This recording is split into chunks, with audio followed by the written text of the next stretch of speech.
So, have you ever wondered why some software projects just work while so many others seem to spiral into total chaos? Well, the secret often comes down to this one critical step that happens way before anyone even thinks about writing code, and that's system modeling. Oh, for sure. It's a question that I think anyone in the tech world has banged their head against, right? Why is it that so many projects seem to struggle? They go way over budget, they blow past their deadlines, or sometimes they just fail. It can feel like you're constantly fighting this uphill battle against complexity. And you're not kidding, the stakes are huge, especially when you look at the money. I mean, check this out.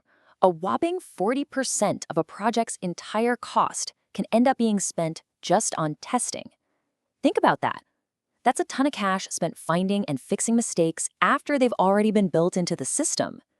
It really points to a much bigger, deeper problem, doesn't it? It really does. And that problem? It usually comes down to a few usual suspects. Systems are getting ridiculously complex, and at the same time, there's this insane pressure to deliver everything faster. But honestly, the biggest trap is just starting. Just drifting into development without any real plan. It's like trying to build a skyscraper without a blueprint. What do you get? You get chaos. Every single time. Okay, so how do you avoid that kind of chaos? Well, it's actually pretty simple. We need to take a page from, every other mature engineering field out there. We have to start treating software development with real formal discipline.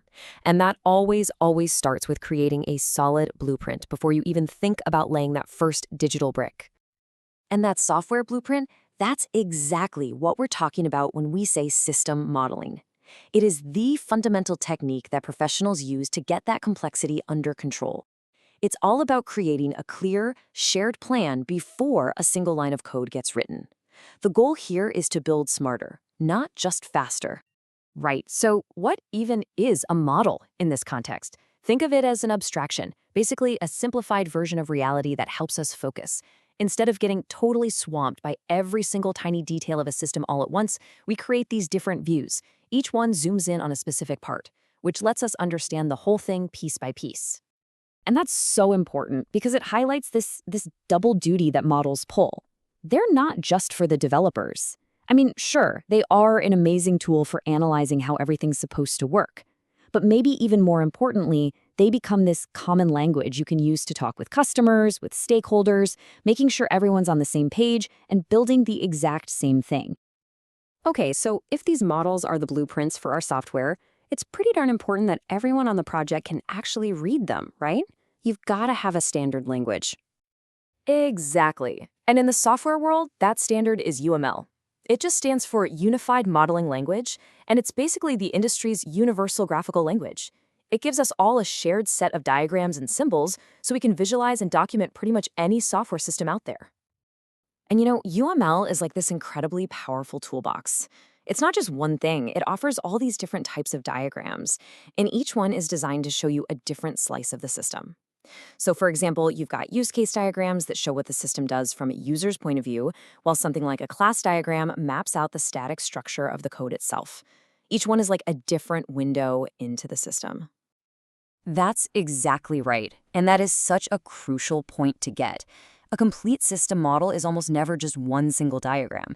Think of it as a whole collection of them, where each one gives you a unique perspective. They all have to work together to tell the full story.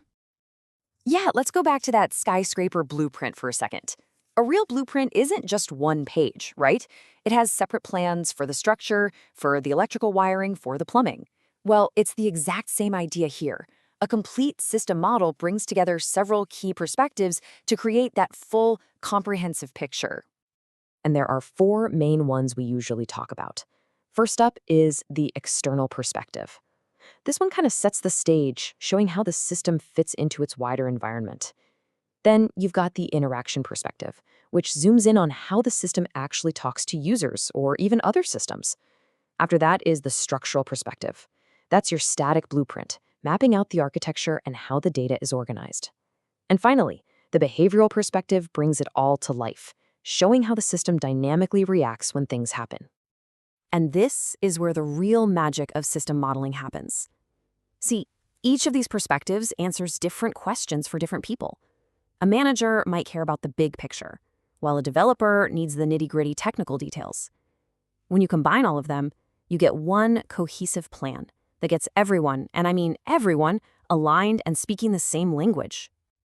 So, when you boil it all down, what's the takeaway? Well, you've got two paths. The path on the left, trying to build without a model, is a direct route to miscommunication, expensive rework, and a much higher risk of just failing. But the path on the right, the one where you build with a clear blueprint, that leads to clear communication, super efficient development, and a team that's totally aligned and actually set up for success from day one. You know, at the end of the day, every great project, whether it's a massive skyscraper or some groundbreaking piece of software, it doesn't start with a line of code. It starts with a great plan. So the real question you should be asking yourself isn't if you need a blueprint for your next big idea, but what's that blueprint going to look like?